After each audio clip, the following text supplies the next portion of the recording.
Jocelyn, ¿escuchaste eso? Se escuchó un ruido muy extraño. No hay nada. Sí. Jocelyn, vamos a averiguar qué es.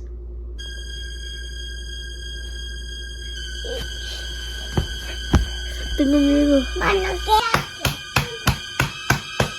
¿Escuchaste eso? Ay, escóndete. Jocelyn, tenemos que averiguar qué es. ¿Vamos?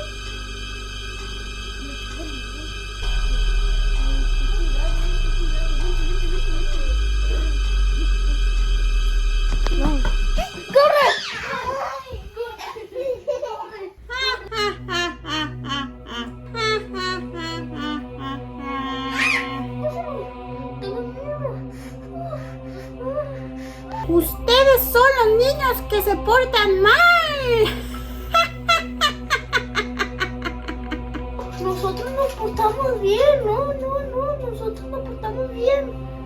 Bueno, si me llego a enterar que se portaron mal otra vez, voy a venir por ustedes.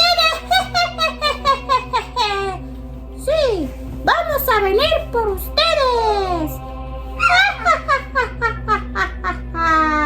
Así que se deben de portar bien, porque si se portan mal, vamos a venir por la noche y nos los vamos a